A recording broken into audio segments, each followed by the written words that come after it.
작년 이맘때 무렵인데 프랑스의 국립 과학연구원의 한 연구원이 미국의 휴스턴 인근에 있는 학회에 참석하기 위해서 입국을 시도하다가 거부당해서 출국당한 일이 있었습니다. 그는 비자도 가지고 있었고 그다음에 학회 초청장도 가지고 있었고 모든 서류는 완벽했어요. 그런데 심사하는 과정 중에 조금 당황스러운 일이 펼쳐진 것이죠. 심사관이 핸드폰을 검사했습니다. 그 폰에서 트럼프 정부와 트럼프에 대한 개인적인 이야기들을 친구가 나눈 문자 내용이 보여진 거예요. 근데 이제 그 내용이 신문 기사에는 다 나오진 않았어요. 그 나눴던 문자 때문에 그렇다 정도만 나왔는데 그는 결국 미국 땅을 제대로 밟지 못하고 다시금 되돌아가야 되는 일이 펼쳐졌습니다. 오늘 저희가 부자 청년에 관한 얘기를 조금 이따 살펴볼 텐데요. 이 청년은 어찌 보면 다른 사람이나 자기 자신도 나 정도면 하나님 나라에 들어갈 수 있겠지라고 여겼던 사람일 수 있습니다. 그런데 예수님과 만나서 예수님과 대화를 나누다가 그는 슬픈 기색과 깊은 근심을 아는 채 그 자리를 떠나가야만 했다는 것입니다. 여러분, 예수님께서는 어떤 자야라 하나님 나라에 들어갈 수 있다라고 말씀하십니까? 오늘 본문 말씀은 이렇게 얘기합니다. 10장 15절이에요. 내가 진실로 너에게 이르노니 누구든지 하나님의 나라를 어린아이와 같이 받들지 않는 자는 결단코 그곳에 들어가지 못한다라고 얘기하고 있죠. 자, 그런데 여기서 받들지 않는다라는 게 어떤 의미일까? 이제 세 번역으로 보면 그 부분이 이렇게 돼 있어요. 하나님 나라를 받아들이지 않는 사람은 이라고 세 번역은 돼 있죠. 즉, 받들다는 게 어떤 것을 막 추앙하고 높인다는 의미보다도 여기 본문에서는 받아들인다, 영접한다 라는 의미예요. 어린아이와 같이 하나님 나라를 영접하고 받아들이지 않고서는 하나님 나라에 갈 수 없다라는 얘기죠. 자, 그러면 여기서 어린아이 같다라는 의미는 어떤 의미일까요? 우리가 쉽게 생각하면 어린아이, 순수하다, 때묻지 않았다 이렇게 생각할 수 있죠. 근데 여기서 어린아이는 파이디온이라는 헬라어인데 갓 태어나서 한 7살까지 해당되는 아이들입니다. 자, 갓 태어나서 7살까지 아이들 정말 순수하고 깨끗하고 순진합니까? 그랬으면 참 좋겠는데 갓 태어날 때는 정말 천사 같아요. 그러다가 조금 시간만 지나면 이제 동생이 태어나면 어떻습니까? 그 동생을 가가지고 시기 질투해가지고 부모님을 쳐다보면서 웃으면서 아이를 꼬집죠. 그래서 미운 4살이라는 말이 있지 않습니까? 그렇다면 꼭 어린아이의 이런 순수함을 얘기하는 것 같지는 않다라는 거죠. 오늘 본문에서 어린아이 같이 하나님 나라를 받든다는 의미는, 받아들인다는 의미는 어떤 의미가 있을까라는 것이에요. 먼저 구조적으로 보면 13절부터 16절까지는 어떤 내용이 있냐면 제자들 앞에 어린아이들을 데려오죠. 그러니까 제자들이 어떻게 합니까? 애들은 가라 하면서 막 씁니다. 자, 그러자 예수님께서 그들을 꾸짖으면서 뭐라고 하셨냐면 어린아이 같이 하나님 나라를 받들지 않으면 들어갈 수 없다라고 교훈하셨어요. 그리고 나서 17절부터 31절까지 이어지는 내용은 무엇이냐면 한 사람이 예수님께 나와서 꿇어 엎드려가지고 이렇게 얘기합니다. 예수님, 영생을 얻으려면 어떻게 해야 되나요? 라고 말씀하시죠. 그리고 그 청년과의 대화가 다 끝나고 나서 예수님께서 뭐라고 말씀하시냐면 재물이 있는 자는 하나님 나라에 들어가기 어렵다라고 하시면서 이렇게 말씀하십니다. 내일 본문이어서 저희가 읽지는 않았는데 이제 비유적으로 24절, 25절을 보면 이렇게 되어 있습니다. 제자들이 그 말씀에 놀라는지라, 즉 재물이 있는 자는 하나님 나라에 들어가기 어렵다라는 말씀에 놀란 거죠. 그들은 그렇게 생각하지 않았거든요. 그러자 예수님께서 다시 대답하여 이르되 얘들아, 하나님 나라에 들어가기가 얼마나 어려운지 여러분 잘 아시는 말씀, 낙타가 바늘귀로 나가는 것이 부자가 하나님 나라에 들어가는 것보다 쉽다라는 말씀을 하셨어요. 잘 살펴보면 이 두 본문의 내용은 완전히 다른 내용이에요. 첫 번째 내용은 어린아이를 축복하는 문제였고, 두 번째 문단은 부자 청년이 주님께 나와서 질문했던 내용의 교훈이에요.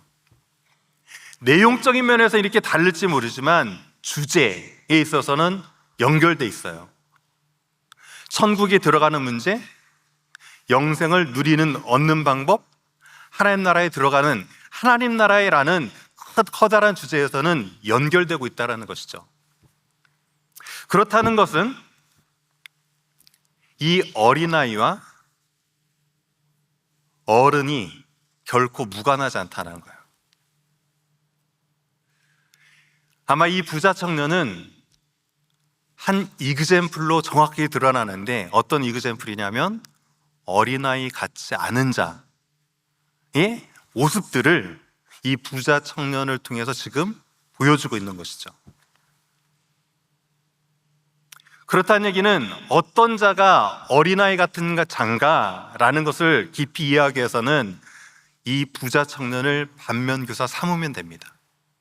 그래서 오늘은 이제 말씀을 드리면서 부자 청년과 같은 모습이 내 안에 있진 않았는가라는 걸 좀 살펴봤으면 좋겠고, 두 번째로 나는 정말 그렇다면 어린아이와 같이 하나님 나라를 잘 받아들였는가를 고민하시면서 오늘 설교 제목이 뭐냐면 그런데 하나님 나라를 어떻게 받아들일 것인가 라는 제목이 아니었고 무엇이었냐면 하나님 나라를 살아가려면 이 제목이거든요.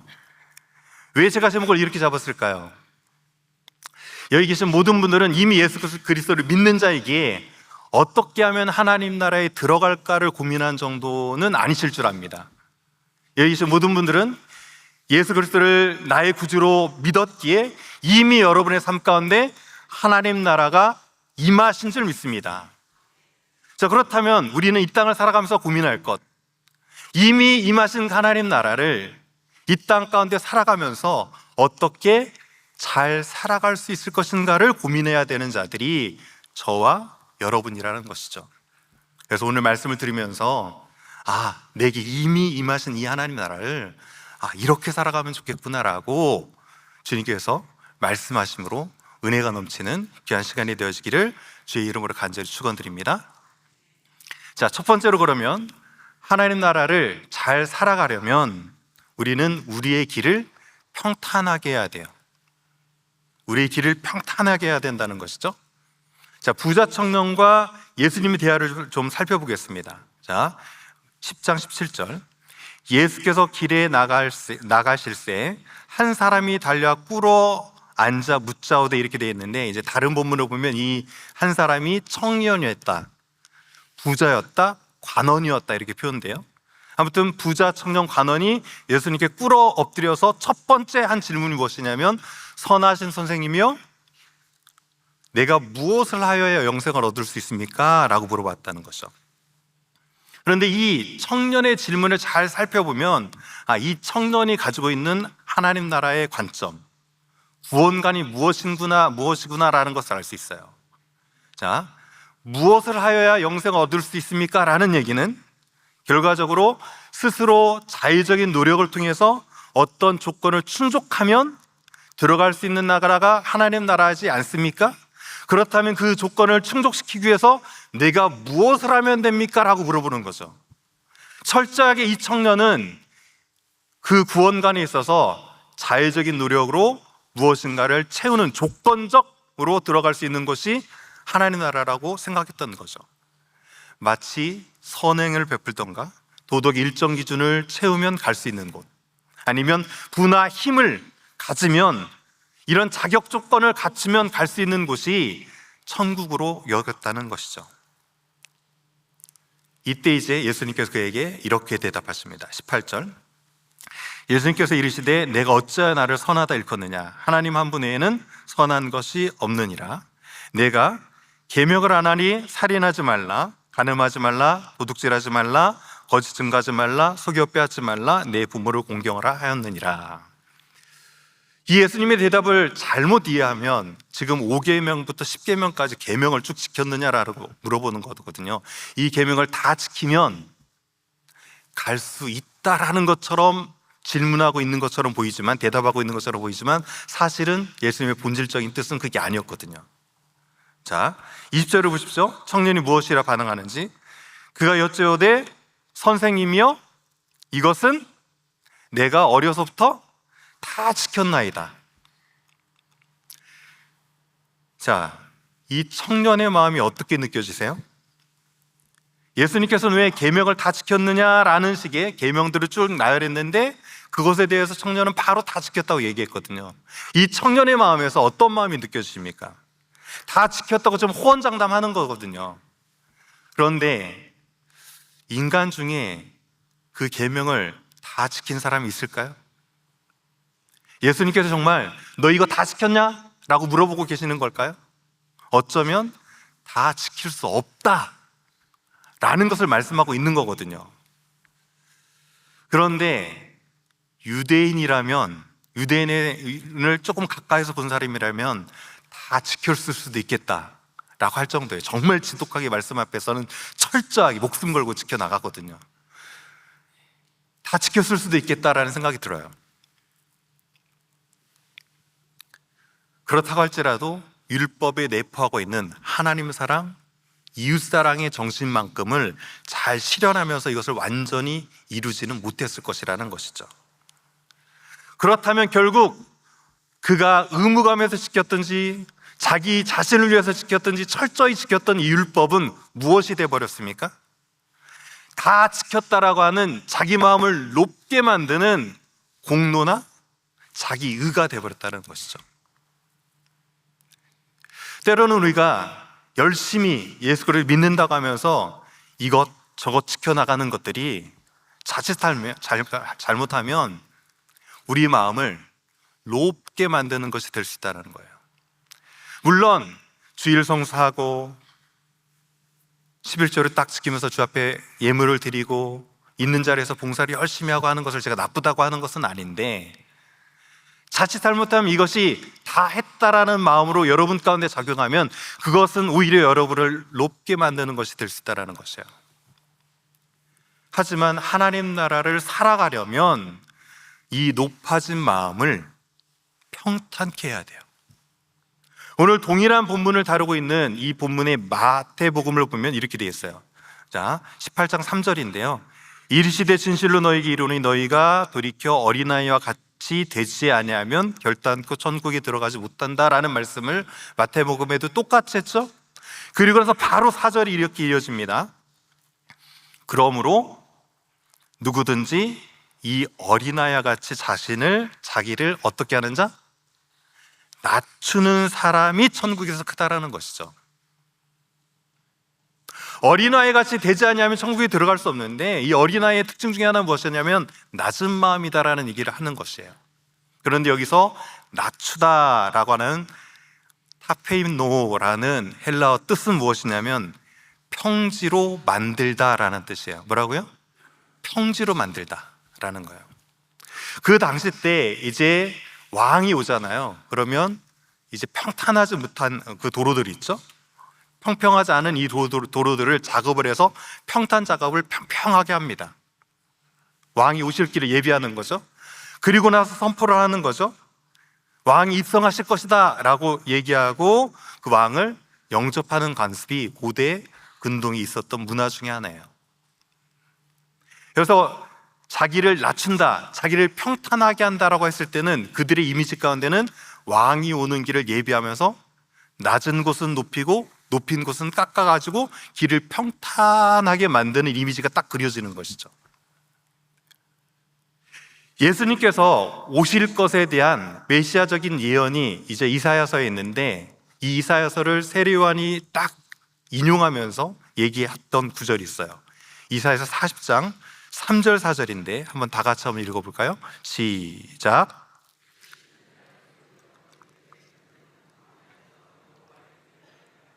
사막에서 우리 하나님의 대로를 평탄케 하라.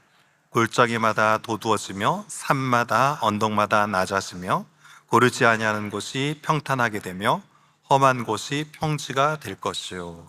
자, 여기에 정확히 지금 이미지가 그려져 있죠. 여호와 길을 예비하라 라고 하면서 하나님의 대로를 어떻게 하라고요? 평탄하게 한다라는 거예요. 자, 그런데 여기서 높은 산, 언덕은 어떻게 해야 됩니까? 깎아서 낮춰야 되는 거죠. 이것은 무엇을 상징하느냐? 즉 아까 자기 공로나 자기 의나 이 정도면 됐어, 나는 다 해서 나 정도면 충분히 들어가고도 남아 라고 하는 이 높아진 마음을 깎아내리라는 거죠. 반면에 이제 골짜기를 돋아가지고 평탄하게 한다는 건 어떤 의미일까요? 끊임없는 고난이 찾아오고 계속되는 실패 가운데 나는 왜 이거밖에 되지 않나? 내 길은, 내 인생은 왜 이렇게 움푹움푹 골짜기처럼 파이기만 하나? 라는 그 낮아진 마음, 낙심, 절망된 마음을 어떻게 하라는 거죠? 다시금 회복해서 평탄하게 하라는 거죠. 여러분, 오늘 이 아침에 하나님께서 여러분의 길을 평탄하게 하라고 하셨을 때 여러분은 어떻게 다가오십니까? 높아진 마음이 있어서 낮춰야 되겠구나 라는 분도 계실 거고, 최근에 믿음 생활 잘하고 있다고 생각하는데 계속되는 좌절과 실패 때문에 정말 낮아진 마음으로 예수 믿는 게 정말 이건가? 이거밖에 안 되나? 라는 마음으로 마음이 낮아진 분도 계실 줄 압니다. 오늘 그 마음이 높아진 자는 하나님 앞에 겸손히 낮추고, 그 마음이 낮아졌던 자는 하나님의 자녀요 이미 하나님 나라를 소유했다는 이 정체성으로 그 마음을 다시금 높이실 수 있기를 주의 이름으로 축원드립니다. 이렇게 우리 마음을 평탄하게 할 때 왕 되신 예수 그리스도께서 그 하나님의 대로로 우리 가운데 임하셔서 우리를 다스리시고 우리 중에 자정해 주실 줄 믿습니다. 자, 그렇다면 이제 두 번째로 하나님 나라를 살아가려면 어떻게 해야 될까요? 믿음으로 예수님을 따라가야 됩니다. 우리는 마음을 평탄케 해서 왕 되신 예수님이 그 평탄한 데로 오게 하실 뿐만 아니라 이제 그 예수님께서 우리 왕이 되셨을 때 믿음으로 그 예수님을 잘 따라가는 삶을 살아야 된다는 것이죠. 따라가는 방법에 대해서 이제 마가복음 10장 21절에 이렇게 얘기합니다. 예수님께서 그를 보시고 사랑하셨다는 거죠. 이르시되 내가 아직도 한 가지 부족한 것이 있으니 가서 내게 있는 것을 다 팔아서 가난한 자에게 줘라. 그리하면 하늘에서 보화가 내게 있으리니 그리고 와서 어떻게 하라고요? 나를 따르라 라는 거예요. 부자 청년은 모든 것을 가지고 것을 다 팔아서 가난한 자를 주라고 했을 때 왜 나한테 이런 시험거리를 주지? 저분은 나를 싫어하시나? 라고 했을 거예요. 그런데 오늘 본문은 뭐라고 시작했죠? 예수님께서 그를 사랑하사. 때로 예수님께서 여러분 가운데 여러분이 원하지 않는 것을 요구하실 때가 있어요. 왜 나한테만 이러지? 라고 하실 때도 계세요.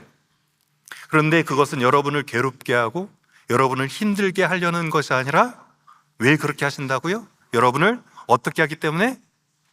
사랑하시기 때문에 하시는 말씀이다. 그런데 예수님께서 사랑하셔서 그 청년을 사랑하셔서 하셨던 그 말씀을 듣고 그 청년은 기뻐한 것이 아니라 어떻게 했습니까? 슬퍼하고 근심하면서 예수님을 떠나갔다라는 거죠. 그렇다면 왜 이 청년은 재산을 팔아서 가난한 자들에게 주지 못했을까요? 그 이유를 정확하게 22절에 이렇게 얘기합니다. 자, 그 사람은 재물이 많은 고로 이 말씀으로 인하여 슬픈 기색을 띠고 근심함에 갔다. 이 말씀으로 인해서 슬픈 기색을 띠고 돌아간 이유를 그 앞에서 무엇 때문이라고 얘기합니까? 재물이 많아서. 그 얘기는 포기해야 될 것이 많아서였던 거죠. 이가 근심하고 걱정했던 것은 가진 것이 너무 많았기 때문이에요. 어쩌면 그가 가진 것이 조금 적었다면 그리 했을 수도 있겠죠. 그런데 누가복음을 보면 이 청년에 대해서 뭐라고 얘기하냐면 큰 부자라는 표현을 해요. 근데 이 큰이라는 단어가 헬라어로 시미, 극히라는 표현이거든요. 그러니까 진짜 부자인데 일반 부자가 아니고요, 진짜 큰 부자, 심히 큰 부자, 우리가 상상할 수도 없는 큰 재산을 가진 청년 관원이었어요. 이런 자에게 예수님께서 네가 가진 것 팔아서 가난한 자에게 주라 라고 하니까 이제 머리가 팍팍팍 돌았다는 거죠.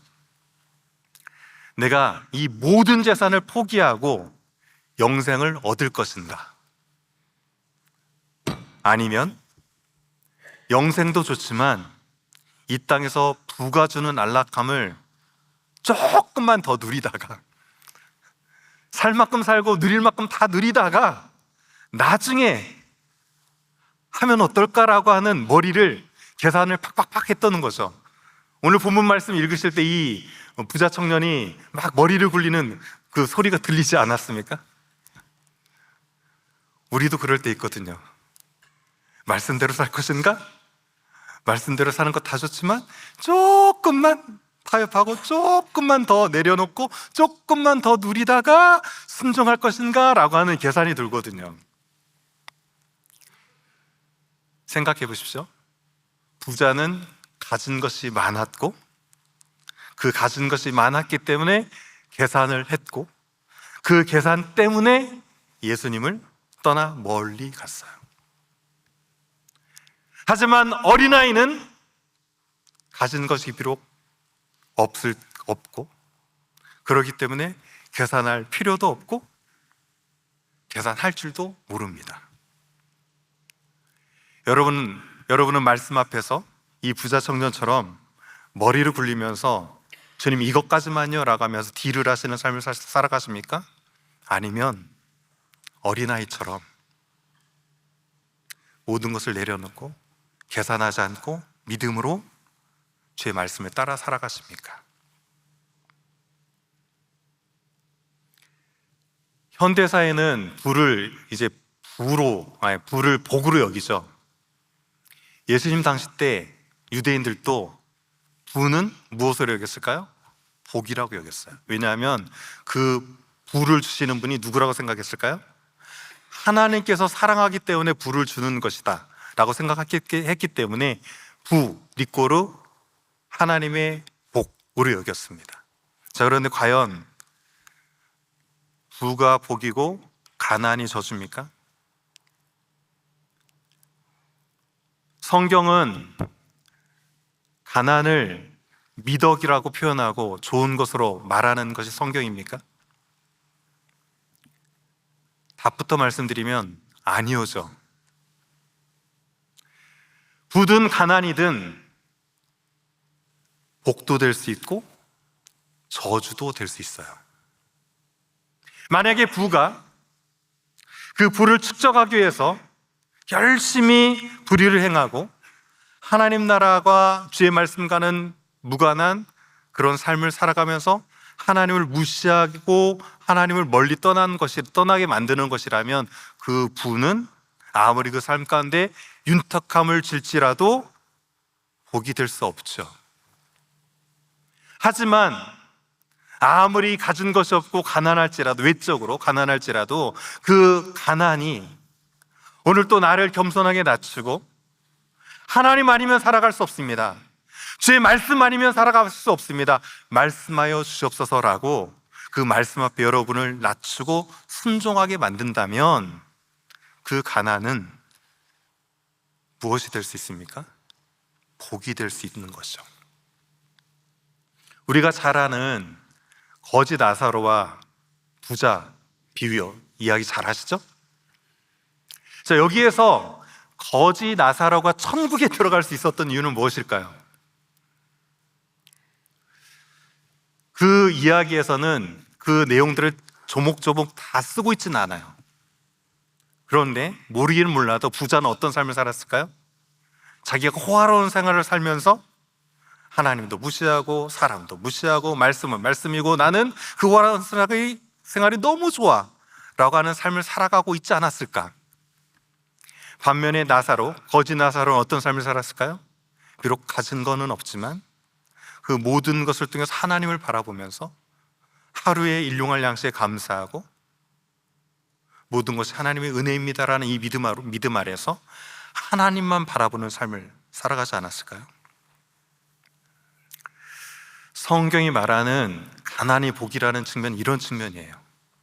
가난 자체가 미덕이라는 얘기를 하는 것이 아니라 그 가난 때문에 세상의 물질에 지배받지 않고 외적으로 가난한 것이 오히려 하나님을 전적으로 의지하고 가까이 하게 하는 것이 된다면 이것이 곧 가난이지만 복이다 라고 얘기하고 있는 거죠.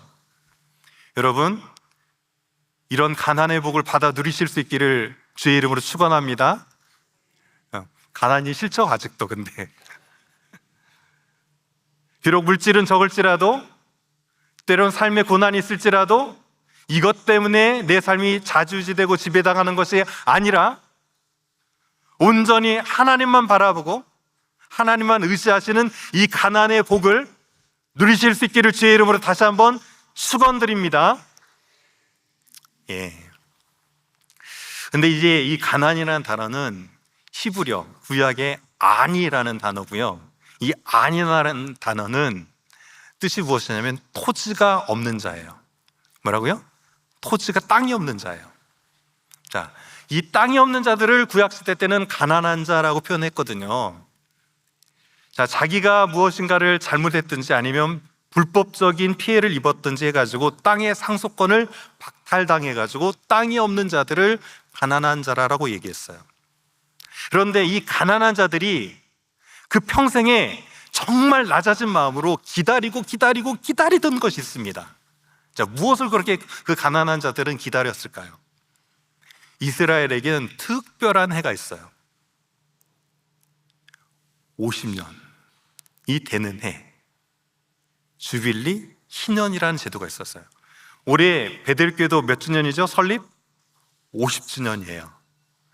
이 50주년을 맞는 이 베델에도 희년의 기쁨이 넘쳐나기를 소원하는데, 구약시대 때 희년은 어떤 제도였냐면 하나님의 은혜가 선포되는 특별한 사면이 되는 해였어요. 그래서 모든 빚이 있었다면 그 빚이 재료로 탕감하고 노예였다면 해방돼서 자유가 선포되어지고, 땅을 잃었던 이 가난한 자들에게는 이 땅이 어떻게 됩니까? 원주인에게 다 돌아가는 해가 언제였어요? 희년 주빌리였어요. 그런데 이 희년은 단순히 경제적인 탕감만을 말하는 것이 아니라 모든 것이 제자리로 돌아가는 회복을 의미하고요, 모든 것이 제자리로 돌아간다는 것은 하나님의 주권이 인정되어지고 하나님이 다스리는 나라 가운데 완전한 그의 다스림 아래 자유함이 선포되는 때가 언제였습니까? 희년이었어요. 그리고 정확하게 이 구약의 희년은 무엇을 상징했을까요? 예수 그리스도께서 오셔서 이루실 그 성취를 나타내는 정확한 그림자가 무엇이었을까요? 희년이었어요.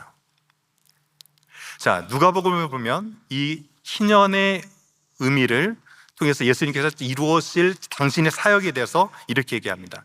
4장 18절인데, 주의 성령이 내게 임하셨으니 이는 가난한 자에게 복음을 전하게 하시려고 내게 기름을 부으시고 나를 보내사 포로된 자에게 자유를, 눈먼 자에게 다시 보게 함을 전파하며 눌린 자를 자유롭게 하고 주의 은혜의 해를 전파하게 하려 하심이니라.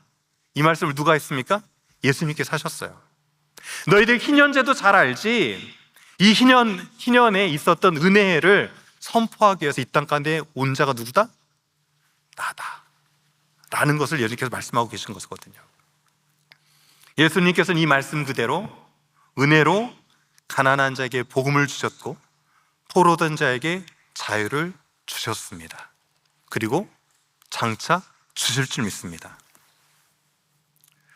이렇게 우리를 다스리시는 은혜를 선포하신 예수 그리스도 앞에서는 계산할 필요가 없어요. 여러분, 더 이상 계산하지 마십시오. 예수님만큼 우리를 잘 하시는 분도 안 계시고 예수님만큼 우리에게 좋은 것 주기를 원하시지 않는 분도 없어요. 원하시는 분도 없어요. 주님께서는 정말 우리에게 좋은 것 주시기를 원하시죠. 그런데 여러분은 그 예수님을 모시고 하나님 나라를 살아가십니까? 아니면 예수님을 모시고 지옥과 같은 삶을 살아가십니까? 마음에 예수님을 모시고도 계산하고 말씀 앞에서 머리 굴리고 내 생각대로만 살아갈 것을 고집한다면 그런 분은 지옥과 같은 삶을 살아갈 수밖에 없어요. 왜냐하면 내가 나를 내 욕심대로 다스리고 살아가는 것이 지옥이기 때문이 그렇죠. 하지만 비록 내 삶이 때로 지옥과 같이 환경적으로 어려움이 있다 할지라도, 그리고 고통으로 인해 삶이 힘겹고 세상의 두려움이 나를 위협한다고 할지라도 내 계산, 내 계획 다 내려놓고 믿음으로 예수 그리스도를 따라서 주님과 동행한다면 그곳이 어느 곳이든지 천국을 살아가는 것이 될 것입니다. 하나님 나라 천국은 무엇입니까? 하나님이 나를 통치하시고 다스리시는 곳이 천국이기 때문에 그런 거죠. 여러분, 이 아침에 우리 주님께서는 여러분을 사랑하셔서 말씀으로 부르시고 계십니다. 그 부르심 앞에 높아진 마음은 낮추고 낮아진 마음은 다시금 올릴 뿐만 아니라 더 이상 머리 굴리고 계산하는 것이 아니라 믿음으로 말씀 따라 잘 살아감으로 주님과 동행하면서 이 땅 가운데 하나님 나라를 누리시고 살아가실 수 있는 귀한 분들 되어지기를 주의 이름으로 간절히 축원드립니다.